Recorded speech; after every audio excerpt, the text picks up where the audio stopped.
ನಮಸ್ಕಾರ ಸ್ನೇಹಿತರೆ. ಲಂಕಾ ವಿರುದ್ಧದ ಎರಡನೇ ಏಕದಿನ ಪಂದ್ಯವನ್ನ ಹೀನಾಯವಾಗಿ ಸೋಲಿತು ಟೀಮ್ ಇಂಡಿಯಾ. ಬಳಿಕ ಈ ಬಗ್ಗೆ ಕ್ರಿಕೆಟ್ನ ದಿಗ್ಗಜ ಆಟಗಾರರು ಹೇಳಿದ್ದೇನು ಗೊತ್ತಾ? ಹೇಗೆ ಇದರೆಲ್ಲದರ ಬಗ್ಗೆ ಇವತ್ತಿನ ಈ ಒಂದು ವಿಡಿಯೋದಲ್ಲಿ ತಿಳಿಸ್ಕೊಡ್ತಾ ಹೋಗ್ತೀನಿ. ಆದ್ದರಿಂದ ದಯವಿಟ್ಟು ಈ ವಿಡಿಯೋವನ್ನ ಕೊನೆವರೆಗೂ ನೋಡಿ. ಮತ್ತು ನೀವು ಟೀಮ್ ಇಂಡಿಯಾದ ಅಭಿಮಾನಿಗಳಾಗಿ ಈ ವಿಡಿಯೋವನ್ನ ನೋಡುತ್ತಿದ್ದರೆ ತಪ್ಪದೆ ಈ ಕೂಡಲೇ ಈ ವಿಡಿಯೋಗೊಂದು ಲೈಕ್ ಮಾಡಿ. ಹೌದು ಸ್ನೇಹಿತರೆ, ಕೊಲಂಬೋದ ಆರ್ ಪ್ರೇಮದಾಸ್ ಅಂಗಳದಲ್ಲಿ ನಡೆದ ಭಾರತ ಮತ್ತು ಶ್ರೀಲಂಕಾ ನಡುವಿನ ಸರಣಿಯ ಎರಡನೇ ಏಕದಿನ ಪಂದ್ಯವು ಟೀಂ ಇಂಡಿಯಾ 32 ರನ್ಗಳಿಂದ ಸೋಲುವ ಮೂಲಕ ಸರಣಿ ಗೆಲ್ಲುವ ಸುವರ್ಣಾವಕಾಶವನ್ನ ಕೈಚೆಲ್ಲಿತು ಸ್ನೇಹಿತರೆ. ಇದಕ್ಕೂ ಮುನ್ನ ಈ ಪಂದ್ಯದಲ್ಲಿ ಟಾಸ್ ಗೆದ್ದು ಮೊದಲು ಬ್ಯಾಟಿಂಗ್ ಮಾಡಿದ ಶ್ರೀಲಂಕಾ ತಂಡವು ನಿಗದಿತ 50 ಓವರ್ಗಳಲ್ಲಿ 9 ವಿಕೆಟ್ ಕಳೆದುಕೊಂಡು 240 ರನ್ ಕಲೆ ಹಾಕಿತು. ಮತ್ತು ಲಂಕಾ ತಂಡದ ಪರ ಬ್ಯಾಟಿಂಗ್ನಲ್ಲಿ ಆವಿಷ್ಕೋ ಫರ್ನಾಂಡೋ 40 ರನ್ ಕಲೆ ಹಾಕಿ ಮಿಂಚಿದರು. ಮತ್ತು ಕೊನೆಯಲ್ಲಿ ಬಂದ ಕಮಿಂದೋ ಮೆಂಡಿಸ್ 40 ರನ್ ಬಾರಿಸಿ ಲಂಕಾ ತಂಡಕ್ಕೆ ಆಸರೆಯಾದರು. ಇನ್ನುಳಿದಂತೆ ಟೀಂ ಇಂಡಿಯಾ ತಂಡದ ಪರ ಬೌಲಿಂಗ್ನಲ್ಲಿ ವಾಷಿಂಗ್ಟನ್ ಸುಂದರ್ ಪ್ರಮುಖ 3 ವಿಕೆಟ್ ಪಡೆದುಕೊಂಡರು ಸ್ನೇಹಿತರೆ. ಪಂದ್ಯ ಗೆಲ್ಲಲು ಸ್ಪರ್ಧಾತ್ಮಕ ಗುರಿಯನ್ನು ಬೆನ್ನಟ್ಟುತ್ತಿದ್ದ ಟೀಂ ಇಂಡಿಯಾವು ಉತ್ತಮ ಆರಂಭವನ್ನ ಪಡೆದುಕೊಂಡಿತು. ರೋಹಿತ್ ಶರ್ಮಾ ಸ್ಫೋಟಕ ಅರ್ಧಶತಕವನ್ನ ಸಿಡಿಸುವ ಮೂಲಕ ಟೀಂ ಇಂಡಿಯಾವನ್ನ ಗೆಲುವಿನತ್ತ ಕೊಂಡೊಯ್ಯುತ್ತಿದ್ದರು. ಆದರೆ ಅದಾದ ಬಳಿಕ ಪಂದ್ಯದಲ್ಲಿ ಭರ್ಜರಿ ಕಂಬ್ಯಾಕ್ ಮಾಡಿದ ಲಂಕಾದ ಸ್ಪಿನ್ನರ್ಗಳು ಟೀಂ ಇಂಡಿಯಾವನ್ನ ಕಾಡಿದರು. ಅದರಲ್ಲಿಯೂ ವ್ಯಾಂಡರ್ಸೆ 6 ವಿಕೆಟ್ ಪಡೆಯುವ ಮೂಲಕ ಭಾರತ ತಂಡಕ್ಕೆ ದುಸ್ಸಪ್ನವಾಗಿ ಪರಿಣಮಿಸಿದರು. ಪರಿಣಾಮವಾಗಿ ಟೀಂ ಇಂಡಿಯಾವು 42.2 ಓವರ್ಗಳಲ್ಲಿ 108 ರನ್ ಕಲೆ ಹಾಕಿ ಆಲ್ಔಟ್ ಆಯಿತು. ಇದರೊಂದಿಗೆ ಲಂಕಾ ವಿರುದ್ಧದ ಎರಡನೇ ಏಕದಿನ ಪಂದ್ಯವನ್ನ ಟೀಂ ಇಂಡಿಯಾವು 32 ರನ್ಗಳಿಂದ ಕಳೆದುಕೊಂಡಿತು ಸ್ನೇಹಿತರೆ.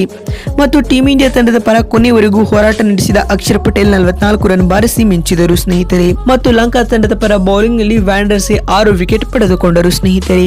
ಇದೀಗ ಭಾರತ ತಂಡವು ಎರಡನೇ ಏಕದಿನ ಪಂದ್ಯವನ್ನ ಹೀನಾಯವಾಗಿ ಸೋತ ಬಳಿಕ ಮಾತನಾಡಿದ ಪಾಕ್ನ ದಿಗ್ಗಜ ಆಟಗಾರರಾದ ಶೋಯಬ್ ಅಖ್ತರ್ ಈ ರೀತಿಯಾಗಿ ತಿಳಿಸಿದ್ದಾರೆ. ಈ ಬಲಿಷ್ಠವಾದ ಟೀಂ ಇಂಡಿಯಾಗೆ ಏನಾಗಿದೆ?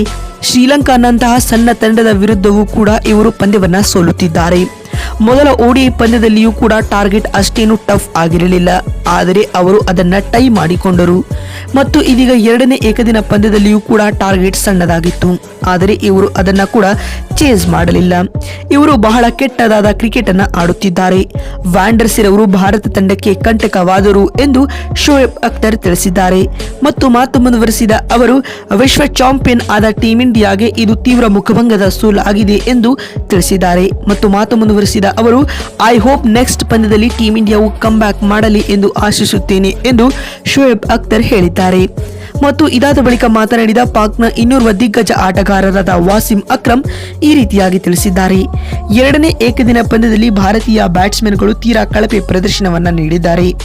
ರೋಹಿತ್ ಶರ್ಮಾ ತಂಡಕ್ಕೆ ಉತ್ತಮ ಆರಂಭವನ್ನ ಒದಗಿಸಿ ಕೊಟ್ಟರೂ ಕೂಡ ಅದರ ಲಾಭವನ್ನ ಟೀಂ ಇಂಡಿಯಾವು ಪಡೆದುಕೊಂಡಿರಲೇ ಇಲ್ಲ.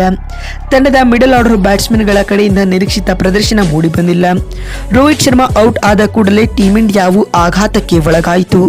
ಲಂಕಾ ತಂಡವು ಎರಡನೇ ಏಕದಿನ ಪಂದ್ಯದಲ್ಲಿ ಉತ್ತಮವಾದ ಪ್ರದರ್ಶನವನ್ನ ನೀಡುವ ಮೂಲಕ ಪಂದ್ಯವನ್ನ ಗೆದ್ದುಕೊಂಡಿತು.